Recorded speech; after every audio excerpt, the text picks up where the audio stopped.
आपण मानकर ये चैनल नूतन दिगंत नूतन आशा को आपण मानकु बहुत बहुत शुभेच्छा और प्रणाम। ये नूतन दिगंत नूतन आशा आपण मानकु नूतन दिग देखेबार सहायक हबो आउ नूतन आशाटे नूतन ज्ञानटे बांटिबार सहायक हवा पाई ये चैनल आपण को सहायक हबो बोली आमर आशा।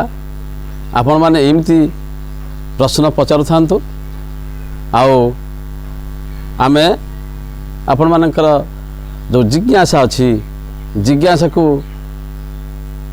उत्तर माध्यम रे तार समाधान करिया पाई चेष्टा करिवु। आज ये प्रश्न जड़े जिज्ञासु पचारि ताको ना जगन्नाथ मिश्र सी चाहिए प्रश्नटे पचारि तांकर जो आध्यात्मिक ज्ञान को ज्ञानर परिसीमा को वृद्धि करिया पाई तांकर जो प्रश्न पचारि आमे आपण मानकु से प्रश्नटी जणै दउछि। प्रश्नटी होछि प्रश्नटे आत्मार सृष्टिकर्ता को प्रथम प्रश्न होछि तांकर प्रश्नटे आत्मार सृष्टिकर्ता को से जो सत्संग ऊपर जो आमर हेतला कार्यक्रम अध्यायटी उपरे एक प्रश्न उत्तोलित करिसेंती। तांको जिज्ञासा होछि प्रश्नटे आत्मार सृष्टिकर्ता को। द्वितीय प्रश्न होछि भिन्न भिन्न आत्मार सृष्टि काहीकि भिन्न भिन्न आत्मार सृष्टि काहीकि गोटे गोटे गोटे गोटे प्रश्न आमे उत्तर माध्यम दे दे जिबा आलोचना करिबा। तृतीय प्रश्न होछि मनुष्य शरीर रे विद्यमान आत्मा मध्य रे जने चोर जने साधु धनी गरीब सरल कुटिल पंडित मूर्ख इत्यादिर भेदभाव काहीकि ये कर्मफल ना आउ किछि प्रश्न यही प्रश्नर उत्तर दवा पाई मु यही आपणक नूतन दिगंत नूतन आशा चैनल माध्यम रे चेष्टा करुछि। आपण को भल लगिले कहिबे आउ एही परी विभिन्न प्रश्न मान आपण मन जहाँ आसुची आम मानकु प्रश्न माध्यम रे दे पारंती। आपणक मोबाइल यूट्यूब चैनल रे हमको पचारि पारंती। बहुत संख्यार प्रश्न पचारंतु आउ आमे चेष्टा करिवु एही नूतन दिगंत नूतन आशा रही प्रश्न आपणकर उत्तर आमर माध्यम रे समाधान करिया पाई आउ आध्यात्मिक तार जो मन रे जो प्रश्न उंकी मारे ताको समाधान पाई चेष्टा करबा। प्रथमे प्रश्न को आमे जिबा प्रश्नटे आत्मार सृष्टिकर्ता को यही प्रश्न समाधान करिया पाई हेले मु आपण को नहीं जीवी गोटे प्रार्थना प्रथम प्रार्थनाटी को मन पकेबा से सृष्टिकर्ता से प्रार्थनाटी आमे समस्ते बोलती विद्यालय मानक बोलती आउ निज पूजा गृह रे बोलती इच्छा हेले भी समस्ते बोलती से प्रार्थनाटी दुई धाड़ी मु आपण मानक उद्देश्य रे बाई प्रश्न उत्तर दवा उद्देश्य रे गाउछि।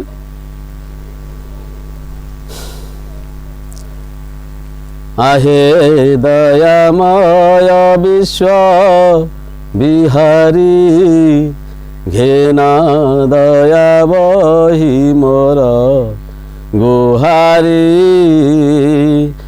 जल स्थल वन गिरी आकाश ତୁମ୍ଭ ଲୀଳା ସବୁଠାରେ ପ୍ରକାଶ। ସତରେ ହେ ଦୟାମୟ ବିଶ୍ୱବିହାରୀ, ହେ ବିଶ୍ୱବିହାରୀ, ଯିଏ ବିଶ୍ୱର କର୍ତ୍ତା ତାଙ୍କୁ ବିଶ୍ୱବିହାରୀ କୁହାଯାଏ। ବିଶ୍ୱର କର୍ତ୍ତା କିଏ? ସେ ବିଶ୍ୱବିହାରୀ କିଏ ଆମେ ଜାଣିବା। ହେ ବିଶ୍ୱବିହାରୀ, ତୁମେ ମୋର ପ୍ରଣାମ ସ୍ୱୀକାର କର, ଆଉ ମୋଠାରେ ଦୟା ରଖ। ଜଣେ ଭକ୍ତ ଗାଉଛି ତାଙ୍କ ଉଦ୍ଦେଶ୍ୟରେ, ବିଶ୍ୱ ନିୟନ୍ତାଙ୍କ ଉଦ୍ଦେଶ୍ୟରେ। ଜଳ ସ୍ଥଳ ବନଗିରି ଆକାଶ, ଜଳ ସ୍ଥଳ ବନଗିରି ଆକାଶ, ତୁମ୍ଭ ଲୀଳା ସବୁଠାରେ ପ୍ରକାଶ। କେଉଁଠି ବା ତୁମ୍ଭର ଲୀଳା ନାହିଁ? ହେ ବିଶ୍ୱ ନିୟନ୍ତା, ବିଶ୍ୱ ପ୍ରକାଶ, ବିଶ୍ୱନିଧି, ତୁମେ ସବୁଠି ପ୍ରକାଶ ତୁମର ଲୀଳା। ତୁମେ କେଉଁଠି ବା ନାହ? ଭକ୍ତଟିଏ କହୁଛି କେଉଁଠି କେଉଁଠି କେଉଁଠି ସିଏ ଅଛନ୍ତି, ତାଙ୍କର ଲୀଳା କେଉଁଠି କେଉଁଠି ପ୍ରକାଶ ପାଉଛି? ନା ଜଳ ଭାଗରେ, ସ୍ଥଳ ଭାଗରେ, ବିଶ୍ୱ ଆକାଶରେ। ଏ ଯେଉଁ ଆକାଶ ଆପଣ ଦେଖୁଛନ୍ତି ବିଶ୍ୱ ଆକାଶ, ବିଶ୍ୱ ଆକାଶର ପ୍ରତିଟି ଜୀବମାନଙ୍କ ଭିତରେ, ଆଉ ଜଳରେ, ଜଳରେ ପ୍ରତ୍ୟେକ ଜୀବମାନଙ୍କ ଭିତରେ, ଆଉ ସ୍ଥଳ ଭାଗ, ଏ ତିନି ଭାଗ, ଜଳ ସ୍ଥଳ ଓ ଆକାଶ, ଏ ତିନି ଭାଗରେ, ଆଉ ସ୍ଥଳ ଭାଗର ବନ, ବଣ, ଜଙ୍ଗଲ, ଗିରି ହେଲା ପାହାଡ଼, ପାହାଡ଼ ପର୍ବତରେ, ପ୍ରତ୍ୟେକ ଜାଗାରେ ସେ କେଉଁଠି ନାହାନ୍ତି। କେଉଁ ରୂପରେ ଅଛନ୍ତି? ସେ ବିଶ୍ୱ ନିୟନ୍ତା ଆଉ ବିଶ୍ୱରୂପ, ବିଶ୍ୱଗୁରୁ କେଉଁଠି ଅଛନ୍ତି ଆମେ ଦେଖିବା। ସିଏ କିଏ ଆମେ ତାଙ୍କୁ ଦେଖିବା ବା ଜାଣିବା। ପଚାରିଛନ୍ତି ପ୍ରଶ୍ନଟି ଆତ୍ମାର ସୃଷ୍ଟିକର୍ତ୍ତାଙ୍କୁ। ଆମେ ସମସ୍ତେ ବୋଧେ ଭାବନ୍ତି ଯେ ଆତ୍ମାର ସୃଷ୍ଟିକର୍ତ୍ତା ଆଉ ଜଣେ କିଏ ଅଛି, ଆତ୍ମାକୁ ଆଉ ଜଣେ କିଏ ସୃଷ୍ଟି କରିଛି, ଆତ୍ମାଠାରୁ ଆଉ କିଏ ଜଣେ ବଡ଼ ଅଛନ୍ତି। ତାକୁ କ'ଣ କହେ ବେଦ, ଗୀତା, ଭାଗବତ କ'ଣ କହେ ଆମେ ଧୀରେ ଧୀରେ ଦେଖିବା। ପ୍ରକୃତରେ ଆତ୍ମା ବଡ଼, ଆତ୍ମା ନିଜେ ସୃଷ୍ଟିକର୍ତ୍ତା, ନା ଆତ୍ମାକୁ କିଏ ସୃଷ୍ଟି କରିଛି, ବା ଆତ୍ମାଠାରୁ ଆଉ କିଏ ବଡ଼ ଅଛି ଆମେ ଦେଖିବା। ସେ ପଚାରୁଛନ୍ତି ପ୍ରଶ୍ନଟିଏ ଆତ୍ମାର ସୃଷ୍ଟିକର୍ତ୍ତା। ପ୍ରକୃତରେ ଆତ୍ମାର ସୃଷ୍ଟିକର୍ତ୍ତା ହିଁ କେହି ନାହିଁ। ଆତ୍ମା ନିଜେ ନିଜର ସୃଷ୍ଟିକର୍ତ୍ତା। ଆତ୍ମା ନିଜେ ନିଜକୁ ସୃଷ୍ଟି କରେ, ନିଜ ଇଚ୍ଛାରୁ ନିଜକୁ ସୃଷ୍ଟି କରିଛି। ତାର ସୃଷ୍ଟିକର୍ତ୍ତା କେହି ନାହିଁ, ତେଣୁ ତାଙ୍କୁ କୁହାହେଲା ସ୍ୱୟମ୍ଭୁ। ଏ ଯେଉଁ ସ୍ୱୟମ୍ଭୁର ଶବ୍ଦର ଅର୍ଥ ହେଉଛି ଯିଏ ନିଜେ ନିଜକୁ ସୃଷ୍ଟି କରିଛି, ଯାହାର ଜନ୍ମ ନାହିଁ, ଜନ୍ମ ନାହିଁ, ମୃତ୍ୟୁ ନାହିଁ, ସେ ଅଜର ଅମର, ଅମୃତ ସିଏ। ତେଣୁ ତାଙ୍କୁ ଆମେ କ'ଣ ପ୍ରଶ୍ନଟେ କରିବା? ଆମେ ସମସ୍ତେ ଭାବନ୍ତି ବୋଧେ ତାଙ୍କୁ ଆଉ ଜଣେ କିଏ ସୃଷ୍ଟି କରିଛି। ଆମେ ଭାବନ୍ତି ପରମାତ୍ମା ବୋଧେ ଆତ୍ମାକୁ ସୃଷ୍ଟି କରିଛନ୍ତି। ସମସ୍ତେ ଭାବିଛନ୍ତି ଯେ ବିଶ୍ୱ ଆକାଶରେ ଆଉ ଜଣେ କିଏ ଅଛନ୍ତି, ବା ଆଉ ବାହାରେ, ଆମ ପୃଥିବୀ ବାହାରେ ଆଉ ଜଣେ କିଏ ଅଛନ୍ତି ଯିଏକି ଆତ୍ମାକୁ ସୃଷ୍ଟି କରୁছে। ନା, ଆତ୍ମାକୁ ସୃଷ୍ଟି କଲା ବାଲା କେହି ନାହିଁ, ଆତ୍ମା ନିଜେ ନିଜର ସୃଷ୍ଟିକର୍ତ୍ତା। ଯଦି ପ୍ରଶ୍ନକର୍ତ୍ତା ଭାବିଥାନ୍ତି ଯେ ସତ୍ସଙ୍ଗରେ ଯେଉଁ ଆଲୋଚନା ହେଇଥିଲା, ପ୍ରତ୍ୟେକ କ୍ଷେତ୍ରରେ ବା ପ୍ରତ୍ୟେକ ସମୟରେ ମୁଁ ଆତ୍ମାକୁ ହିଁ ଶ୍ରେଷ୍ଠ ବୋଲି ମାନେ, ଆତ୍ମାକୁ ସର୍ବେସର୍ବା ବୋଲି ମାନେ, ଆତ୍ମାକୁ ଇଏ ଆମର ବା ବିଶ୍ୱର ନିୟନ୍ତା ବୋଲି ଭାବେ। କାହିଁକି ନା ଆତ୍ମା ପାଇଁ ମୁଁ ବଞ୍ଚିଛି। ଏଇ ଆତ୍ମା ମୋ ଭିତରେ ଥିବା ଯାଏ ମୁଁ ମଣିଷଟିଏ, ଆପଣମାନେ ବି ମଣିଷଟିଏ। ପ୍ରତ୍ୟେକ ଜୀବମାନଙ୍କ ଦେହରେ ଏଇ ଆତ୍ମା ଅଛି। ଆତ୍ମା ଥିବା ଯାଏ ଆମେ ଚଲାବୁଲା କରନ୍ତି, ଖେଳନ୍ତି, ବୁଲନ୍ତି, ଯାହା କରନ୍ତି, କଥାବାର୍ତ୍ତା କରୁଛନ୍ତି, ଖାଆନ୍ତି, ପିଅନ୍ତି, ସବୁକିଛି କରୁଛନ୍ତି ଏଇ ଆତ୍ମା ପାଇଁ। ଆତ୍ମାର ଅନ୍ୟ ନାଁ ହେଉଛି ଜୀବନ। ଆତ୍ମା ଅନ୍ୟ କିଛି ନୁହେଁ, ଏ ଜୀବନ ଶକ୍ତି, ଏ ପ୍ରାଣ ଶକ୍ତି। ଆମ ଭିତରେ ଯେଉଁ ଶକ୍ତି ଅଛି, କଥା କହିବା ଶକ୍ତି ହେଉ, ଚାଲିବା ଶକ୍ତି ହେଉ, ଯାହା ପାଇଁ ଆମେ ମଣିଷ, ତାକୁ କେମିତି ଆମେ ଭୁଲିଯିବା? ସେ କେମିତି ସର୍ବେସର୍ବା ବିଶ୍ୱ ନିୟନ୍ତା। ଆପଣମାନେ ଭାବୁଥିବେ ପରମାତ୍ମା ହିଁ ବିଶ୍ୱ ନିୟନ୍ତା। ଆତ୍ମା ହେଉଛି ତାଙ୍କଠୁ ଜାତ ବା ତାଙ୍କଠୁ ସୃଷ୍ଟି ନା। ଯଦି ଭାବୁଛନ୍ତି ଆପଣମାନେ ଭୁଲ କରୁଛନ୍ତି। ପ୍ରତ୍ୟେକ ମୁହୂର୍ତ୍ତରେ ଆପଣମାନେ ଚିନ୍ତା କରନ୍ତୁ ଯେ ମୁଁ କାହା ପାଇଁ, ଆପଣମାନେ କାହା ପାଇଁ ମଣିଷ? ପିମ୍ପୁଡ଼ିଟିଏ କାହା ପାଇଁ ପିମ୍ପୁଡ଼ି? ହାତୀଟିଏ କାହା ପାଇଁ ହାତୀ ବୋଲି ଜଣାଯାଏ ବା କୁହାଯାଏ? ଯେକୌଣସି ଜୀବ, କୁକୁରଟିଏ ହେଉ ବା ଉଇଟିଏ ହେଉ, ବାଘ, ଭାଲୁ, ହାତୀ, ଗୟଳ ବା ଯାହା ଯିଏ ଯେତେ ଅଛନ୍ତି ଏ ବିଶ୍ୱରେ, ଛୋଟ ଏକକୋଷୀ ପ୍ରାଣୀଟିଏ ହେଉ ବା ଜୀବାଣୁଟିଏ ହେଉ, ଆଜିର ଏ କରୋନା ଭୂତାଣୁ ହେଉ, ସମସ୍ତେ ସେଇ ଆତ୍ମା ପାଇଁ ହିଁ ଜୀବ, ସଜୀବ। ଏଇ ସଜୀବ ମଣିଷଟିଏ ବା ସଜୀବ ଜୀବଟିଏ, ପ୍ରାଣୀଟିଏ କାହା ପାଇଁ? ନା ଏଇ ଆତ୍ମା ପାଇଁ ବା ଜୀବନ ଶକ୍ତି। ସେ ଆତ୍ମାର ଅନ୍ୟ ନା ଜୀବନ ଶକ୍ତି ନା ଜୀବନ ପ୍ରାଣ। ସେତେବେଳେ ପୁରାତନ ଯୁଗରେ ମୁନିଋଷିମାନେ ଏଇ ଜୀବନକୁ, ପ୍ରାଣକୁ, ଚେତନକୁ ଆତ୍ମା ବୋଲି ନାଁ ଦେଇଥିଲେ। ସେଇ ଆତ୍ମା ହିଁ ସବୁକିଛି ବୋଲି ଲେଖିଛନ୍ତି ଭାଗବତ, ଗୀତା ଆଉ ବେଦରେ। ବିଶ୍ୱ ନିୟନ୍ତା ବୋଲି ଆତ୍ମା ଜୀବନକୁ, କାହିଁକିନା ଜୀବନ ଯଦି ନାହିଁ, ପ୍ରାଣ ଯଦି ନାହିଁ, ମୋ ଦେହରେ ମୁଁ ନାହିଁ। ମୁଁ କାହା ପାଇଁ? ଆପଣମାନେ କାହା ପାଇଁ? ପ୍ରତ୍ୟେକଟି ଜୀବ କାହା ପାଇଁ? ସେଇ ଆତ୍ମା ପାଇଁ। ଆତ୍ମା ଯଦି ଛାଡ଼ି ଚାଲିଯିବ ଏ ଶରୀରରୁ, ତାହେଲେ ଶରୀର ଜଡ଼ ହେଇଯିବ, ଶବ ହେଇଯିବ, ଶବ ପାଲଟିଯିବ। ଚେତନା ରହିବ ନାହିଁ। ଶରୀର ସ୍ଥାଣୁ ହେଇଯିବ, ସ୍ଥାଣୁ ପାଲଟିଯିବ, ଜଡ଼ ପାଲଟିଯିବ, ନିଥର ଶବ ହେଇଯିବ। ତେଣୁ ସେଇ ବିଶ୍ୱ ନିୟନ୍ତା ଯିଏକି ଏ ଶରୀରର ପ୍ରତ୍ୟେକଟି କାମ କାର୍ଯ୍ୟ କରାଉଛନ୍ତି, ଶରୀରର ପ୍ରତ୍ୟେକ ଇନ୍ଦ୍ରିୟର କଥା ଜାଣୁଛନ୍ତି, ସେଇ ହେଉଛନ୍ତି ବିଶ୍ୱ ନିୟନ୍ତା ଆତ୍ମା। ତାଙ୍କର ସୃଷ୍ଟିକର୍ତ୍ତା କେହି ନାହିଁ। ସେ ନିଜର ସୃଷ୍ଟି। ଯେତେବେଳେ ସୃଷ୍ଟି ଆରମ୍ଭ ହେଲା, ସେତେବେଳେ ସେ ପ୍ରାଣଶକ୍ତି ରୂପରେ ସେ ଶକ୍ତି ଏଇ ବାୟୁମଣ୍ଡଳରେ ନିଜକୁ ସବୁଆଡ଼େ ବିସ୍ତାର କରିଥିଲେ। ସେ ପ୍ରାଣଶକ୍ତି କେଉଁଠି ବା ନାହିଁ। ପାହାଡ଼ ଉପରେ ଅଛି, ବିଭିନ୍ନ ଜୀବ ରୂପରେ, କିନ୍ତୁ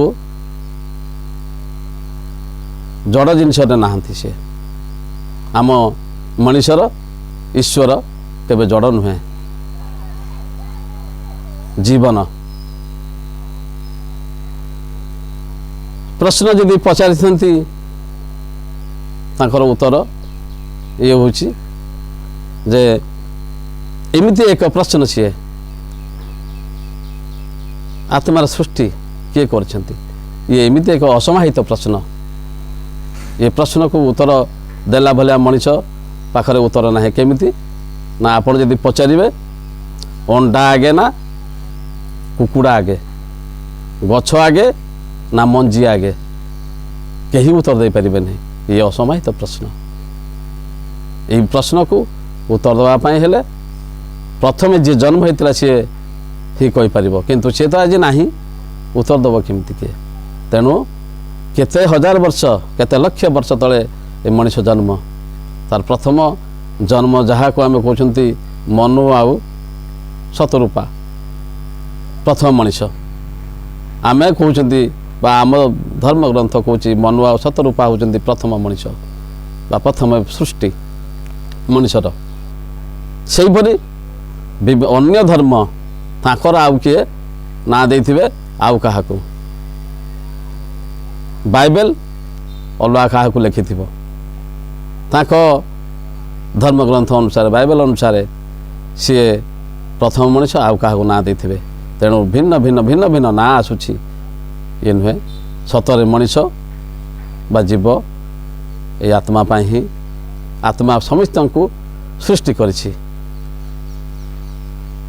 ଯଦି ସେ ଭାବୁଥାନ୍ତି ଇଏ ଆତ୍ମା କହୁଛି ସବୁବେଳେ ଆତ୍ମା ଆତ୍ମା ହେଉଛି ବା ଆତ୍ମାକୁ ସର୍ବଶ୍ରେଷ୍ଠ ବୋଲି ମାନୁଛି, ताहले ये ठीक ना भूल करुछि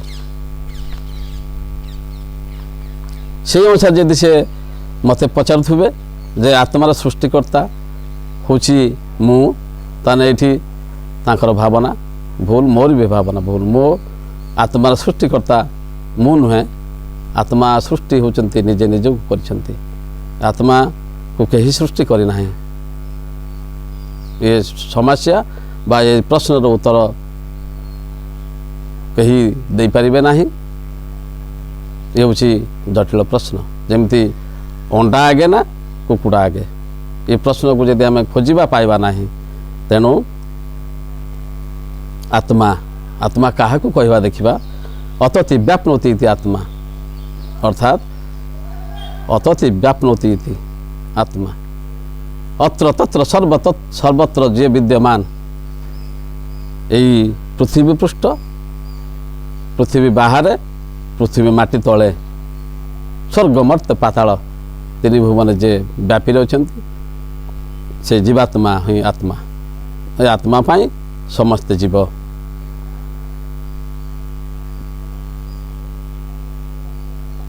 तापरे प्रश्न होछि तांकर भिन्न भिन्न आत्मार सृष्टि कहीं भिन्न भिन्न आत्मार सृष्टि आम कहीं ये प्रश्न उत्तर को आम जा आ गोटे एपिसोड कहीं लंबा हो लंबा करने मुझे चाहूना छोट छोट उत्तर माध्यम आम आलोचना को जीवा धीरे धीरे आओ जी जहाँपाई आम मनीष जहाँपाई आम बंचिंट जहाँपाई सबकि कम कर मनीषर नामधारी आम होती जीवर नामधारी होती से ताकू आम विश्व नियंता विश्व सृष्टिकर्ता आओ सर्वे सर्वा सर्वनियंता बोली आम धरिबा कहीं भागवत लिखिला कहीं भागवत लिखला कौन लिखला भागवत कहीं आम ताकू आम आत्मा को कहीं आम सर्वे सर्वा बोली मानिबा मु कहीं मानी मुझे मनीष ना आपण मैंने मनीष बोली कहते मत कहतु आपण मैंने निजे निज को कहतु निजे निज पचारतु कहीं मनीष आत्मा कहला ए आत्मा दाता हर्ता कर्ता आत्मा ईश्वर पिता माता ए आत्मा दाता हर्ता कर्ता आत्मा ईश्वर पिता माता सतरे ए आत्मा होची समस्तंकर हर्ता कर्ता दैव विधाता आओ ईश्वर आउ पिता माता आम से कहे तमेव माता च पिता तमेव बंधु च सखा तमेव विद्या द्रविण तमेव सर्वं मम देव देव भागवतर बाणी तमेव पिता पुणी माता से आत्मार दुईटा रूप गोटे है पिता गोटे है माता गोटे है नारी शक्ति गोटे है पुरुष शक्ति गोटे है पुरुष गोटे है नारी ये दुईटा रूप सी से आत्मा नारी भीतर थाए नारी हुई से आत्मा पुरुष भीतर थाए पुरुष हुई सेठी पुरुष भीतर आत्मा पुरुष बोली कहा जाए आत्मा थिले से शरीर को पुरुष बोली भी कहा जाए सी नारी भीतर थाए कि भी नारी बोली कहा जाए तेणु